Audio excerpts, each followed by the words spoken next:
Hey there, I'm Tony DeCoble. This, of course, is The Uplift. We got a great show for you, a great cast of characters as well. Among them, these, a couple who fell in love, then fell in love all over again. Steve Hartman shows us their sweet journey to wedding number 2. Also, a doctor who used her own experience as a parent to help others by creating a smart yarn. What does the yarn do? We will tell you. Plus, Santa visited 2 U.S. cities early this year for a very good reason. Find out why he chose to bring early Christmas magic to a pair of places. Plus, a 22-year-old self-taught forecaster credited with saving lives during real-life natural disasters. David Begnaud met him and brought him a very big surprise. All of that and so much more heartwarming news. You're watching The Uplift.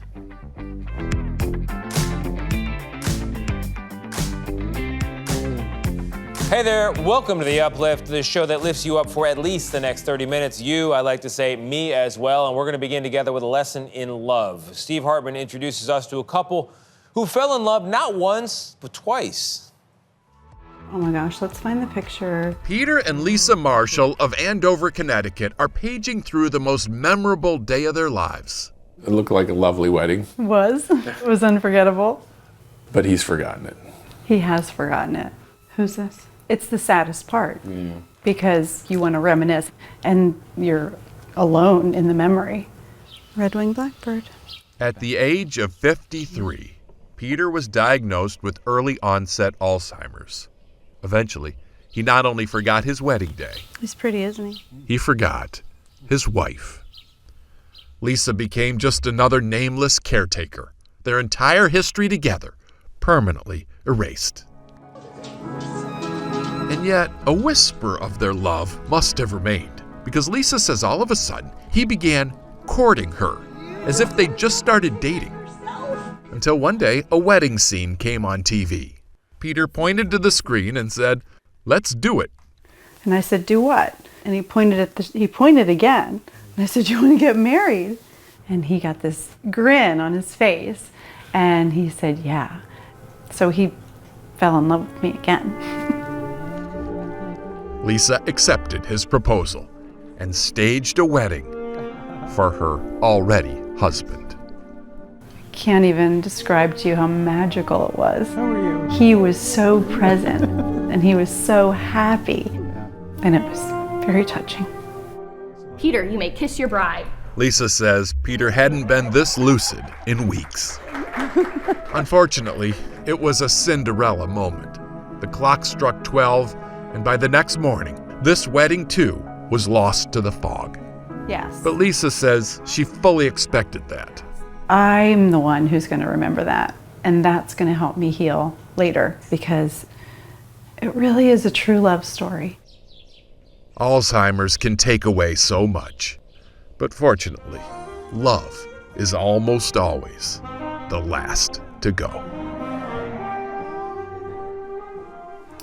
It's been 3 years since we first told that story. Peter has since passed, and Lisa is now on a mission to help other couples living with Alzheimer's. Lisa, welcome to Kindness 101. Thanks so much for having me. In wedding vows, you promise to stay together in sickness and in health. Why do you think that's in there? Because you don't want to be a fair-weathered partner. And by loving someone and giving your full, whole self, you're giving yourself a gift because it feels so good to love someone else. There's a saying that it's better to have loved and lost than to never have loved at all. But as you know, loss can be really hard. Why is that saying true? I believe that 100%. I'm very grateful for all the time that I got to spend with Peter. And I try to cherish those memories rather than the grief that I felt afterwards. And that's really what helped me to stay kind and to stay loving and patient. When I meet someone someday, how will I know it's love? Oh my goodness, you'll be all Twitter-pated. Your heart will feel really full and happy and peaceful. I think peaceful is the right word. Well, Lisa, thank you for joining us. Thank you. Thanks for having me. Like Emmett said at the beginning, love is kind of indefinable. But if someday you find yourself caring for someone so deeply, it seems like there's no word in the English language that could possibly explain your feelings, the word you're looking for is love. We'll see you next time. And until then, stay kind. And of course, we're in the throes of the holiday season, but we are also in the middle of so-called cuffing season. What does that mean? CBS Minnesota's Jeff Wagner explains. Did you buy the jacket? A holiday market isn't just a place to find gifts, it's a seasonal setting for a date, so long as you've found one by now. It's nice to couple up. What do you know of cuffing season? It's a time around the holidays where more people get into a relationship. The dictionary defines cuffing season as a period of time when singles begin looking for short-term partnerships to pass the colder months of the year, starting around October and lasting through Valentine's Day. It seems to be more popular with the younger crowd. Wendy Shavy owns Minneapolis Singles, a matchmaking agency. Why do you think people seek relationships this time of year? I think there's a number of reasons. I think there's the loneliness factor when it's, the weather is cold, there's not as many outdoor activities. Sometimes interacting with people when you're in the cold is like, not everyone's in the best mood. And we don't want to have to go outside to bars or to wherever else we would need to meet people. I think people do feel pressure with the holidays and having someone to be with. There's so many company parties and holiday parties and family get-togethers, and it's nice to have that plus one. Is it a healthy way to date, to find a person just to maybe shed that person come April? I don't think so. I don't necessarily think dating should be based on the time of the year. I think you should look for the partner that complements who you are. I feel like as long as you both are, that's kind of the plan for both people. I think that's fair. I feel like it's a little sad probably if one person has very different expectations. How can someone ensure their winter cuff is not a temporary relationship?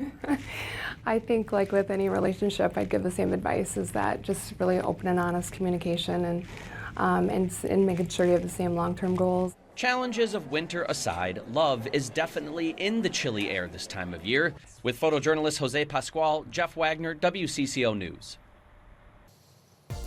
Coming up, how a doctor in Louisiana decided to weave her parenting experience into her work, quite literally. She invented a smart yarn to help other parents. What is a smart yarn? What does it do? We will tell you after the break.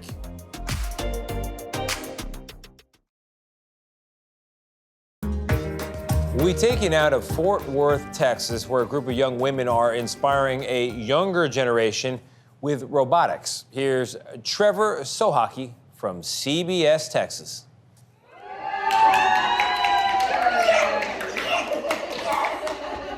What could cause a young student so much joy?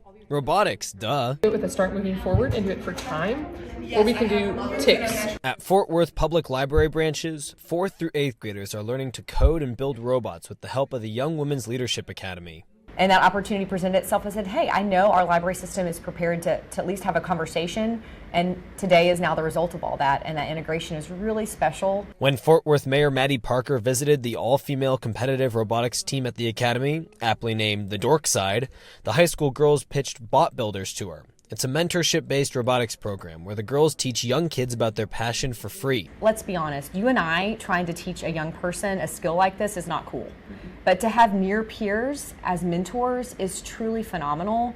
These young women can connect on a level that it's really something you and I couldn't do. I know our librarians feel the same way. Even if they have that same skill set, it's just different to have a student teaching other young people. Mayor Parker connected the team to the Fort Worth Public Library. Today, the group of 4 is attempting to create and code a Lego-esque robot that can push a windmill to release canisters. Truthfully, for us, it's a win because this is a real way for our library to show value to the community and also integrate in education in such a meaningful way. And these students are telling that story for us.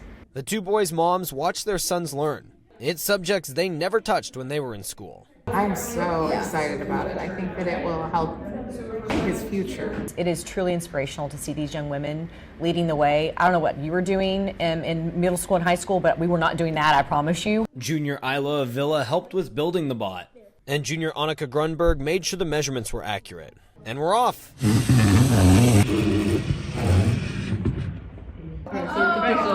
So close. The boys put their heads together and did a few more measurements and tweaks. And success. In Fort Worth, Trevor Sahaki, CBS News, Texas. Being a parent, of course, comes with a whole heck of a lot of stress, but a doctor in Louisiana decided to weave her personal experience with her parenting into her actual work. Here's Georgia Peck from our Baton Rouge affiliate, WAFB. A mother with a newborn has a million worries on her mind, especially when it comes to their baby's health. And I had a lot of stress being a new parent. Dr. Sabeja knows this feeling all too well. So here is the button that we turn on. 2 years ago, she started weaving that experience, let's stretch if we kind of stitch here, into her work. Came across this yarn and said, okay, that would be a brilliant idea of implementing this in one of the baby products that I don't have to check in that often, and they can just give me the direct signals. This is called Smart Yarn, and it can instantly tell when the temperature reaches above a certain point. Molecular will realign to show different colors at different temperature. And you can instantly see if a baby has a fever now, after Dr. Jha, along with a team of researchers, sewed this technology into hats. The yarn changes from purple to beige after a certain temperature is reached. And it's roughly stiff, and then thick, and it's not as comfortable. If you want to put this on baby, it might irritate their skin. So what we do is that we combine it with 100% cotton yarn, and then we knit it in a structure so that the color will be showing up on one side and the other side is more the soft side of the cotton. What we want to figure out is that through different settings, which linear difference is the biggest. Dr. Jha says they're still doing some tests and researching different types of yarn and styles. But once commercialized, she hopes it'll take one more worry off a mother's mind. It gives me a peace of mind to know whether he's in good or not without having to actually touch him or like being a non-invasive way of actually monitoring his body temperature. Coming up, Santa came extra early to downtown Los Angeles and Kansas City, Missouri as well. Why those two places? You'll find out after the break.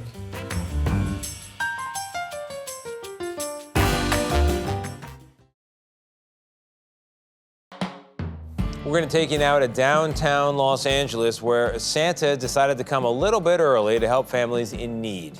Here's Kara Finstrom from our CBS Los Angeles station. Santa Claus is coming to South LA a little bit early before Christmas to bring the season to 500 families in need. And watch this. Let it snow. We're even going to have snow here today. Lisa Zanville is joining us for the Miracle on 34th Street. What is this all about? What we do is partner with the Los Angeles Police Department's Newton Division. Not only do they get groceries for 500 families, but they also get toys for all the kids. For many families, this is the only holiday they'll be getting. And we try very hard every year. We've been doing this since 2016. We try every year to really meet the needs of the community. Sometimes families don't even have the capacity in their kitchens to cook a turkey. So we decided to go with all non-perishable items. So there's rice, there's beans, there's all kinds of items. What's the best part about today? That when you get presents, I'm so ready to open them when it's Christmas. Yeah, they give canned food, things that are needed, like macaroni and cheese, things that the kids like. And it helps out with, groceries and stuff like that. And the snow in Los Angeles, just a part of this miracle on 34th Street. Kara Finstrom, KCAL News. So there you have it. Santa visited downtown Los Angeles a little early. He also traveled to Kansas City, Missouri. He chose that city so he could bring some Christmas magic to kids with special medical conditions. Here's Joe Hennessy from our Kansas City affiliate, KCTV. It's just an amazing thing that we get to do, that even this afternoon we can take the stress off of their plates. Kansas City elves, arm your doors for departure to the North Pole. All aboard. Join it in the reindeer. And what happened? To the North Pole. Are you excited? Yes. Over 130 children and 400 family members. It's a big party, but it's a well worth party full of love. Each child on the Boeing 757 Saturday afternoon is living with some kind of medical condition, impacting their daily lives. by taking medications, visiting doctors throughout the year, being forced into a wheelchair, or being visually impaired. They got to forget all about that alongside a parent of their choosing. Although the flight didn't actually go into the sky, they were able to ride around the airfield for more than 30 minutes as the anticipation to meet Santa grew. These families are so grateful and are full of gratitude just because that we can offer them an opportunity. Some of them have driven an hour from, to come here. The holiday spirit in full swing, even a snowball fight, and no one was safe. It took several organizations, the FBI, the TSA, and the KCPD, to ensure each child had a magical time. The pilots have donated their time, the flight attendants have donated their time. There's not one person here today being paid to do this. Snowballs, Chris! In a world where you can be anything, be kind. And I think today we see all the kindness in the world. At KCI, Joe Hennessy, KCTV 5 News.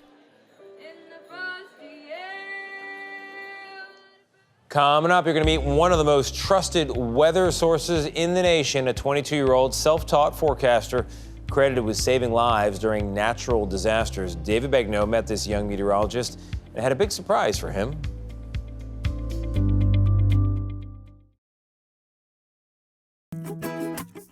The headquarters of one of the most trusted weather sources in the nation is a North Carolina bedroom run by a 22-year-old self-taught forecaster. You heard that right. His name is Ethan Clark. He is credited with saving lives during natural disasters, and our David Begnaud caught up with him. Inside this humble bedroom in Raleigh, North Carolina, is one of the most trusted weather resources in the region. If you're just joining us, we want you to get in your safe shelter. North Carolina's Weather Authority. This kid right here is an absolute treasure. Meet Ethan Clark, a 22-year-old self-taught forecaster who runs this Facebook page, which has more than 600,000 followers. He posts weather updates regularly and streams live during severe weather. We've had flash flooding already across a good portion of the mountains. His round-the-clock updates during major weather events like Hurricane Helene back in September earned him admiration and a reputation as a trusted voice in a crisis. His love for weather started in middle school. At age 10 for Halloween, Ethan dressed like the Weather Channel's Jim Cantore, who is one of his biggest influences. And that was all around the time he started doing his own forecasts on Facebook in the 7th grade. Dear David, Leslie Dean wrote to us about Ethan, who she calls the Wonder Kid. Ethan is an amazing young man and has made such an impact for those of us who follow his page. And I thought, David needs to know about this young man. I am eternally grateful to him. Emily Brewer credits Ethan's forecast during Hurricane Helene with helping her to save her parents' lives by evacuating them. You hear the Mr. Rogers in his neighborhood, right? It's a beautiful day in this neighborhood. Mr. Rogers said, in a crisis, look to the helpers. And in this crisis, the helper was a college student. I'm going to do everything in my power to continue providing updates for in his dorm room, sitting at his desk, making these forecasts and sharing them with all of us. It's just incredible. North Carolina's then Attorney General and now Governor-elect Josh Stein awarded Ethan one of the state's highest civilian honors. We wanted to honor him with the help of his biggest fans. Hi, Ethan. How are you? Nice to meet you. Very nice to meet you. So we met him at the Mecca Restaurant, Raleigh's oldest dining establishment, and took him upstairs to a room that we filled with 13 locals who trust him. I love hurricanes. I don't love when it does destruction, but I love the signs of how it goes from a thunderstorm to a hurricane. I love how the process of snow, it's something new every day. What's very important to you about doing this work? The biggest importance is giving people the best information they can get, down in layman terms, easy to understand weather forecasting, and I really want to help people. Do people recognize you in town? Yeah. Can I try something? Do you mind if I try something? Do you think somebody will recognize you? Maybe. You're turning red. I don't know. Let's see. Maybe not. Let's see. Excuse me. I apologize. I hate to do this. We're just doing an interview. My name is David. I'm with CBS News. Have any of you heard of the North Carolina Weather Authority? It's a Facebook page. Yeah. All of you? How many of you love it?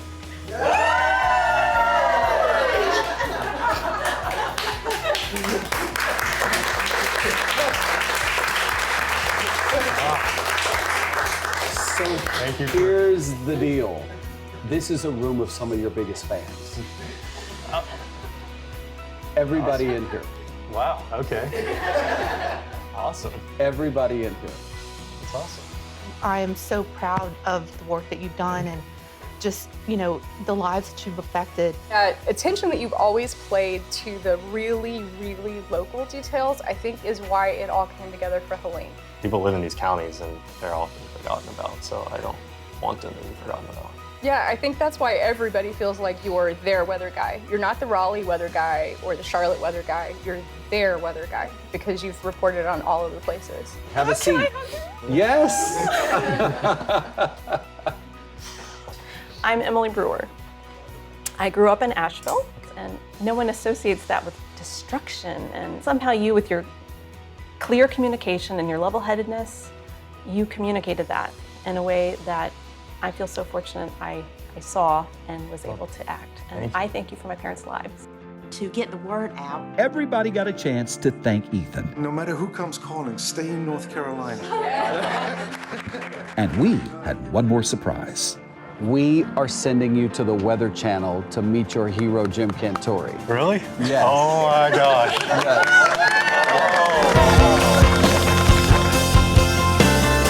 You're ready to just jump on the air, aren't you? You get the same outfit on, Yeah. sport coat, looking Got it sharp. all, right? Fantastic. From his bedroom to the bright lights of the Weather Channel, Jim gave Ethan a chance to shine. Week we have a brief warm-up in another clipper system with highs in the 40s on Friday and lows in the 20s. David, back to you. Sweet. Dude, if I had done that good my first time, I wouldn't have had to finish college. No, I'm just kidding. That is our show. I hope it brightened your day. I hope it lifted you up. If for some reason it didn't, reruns remain free. Press play again and get a little uplift. I'm gonna go find some good news.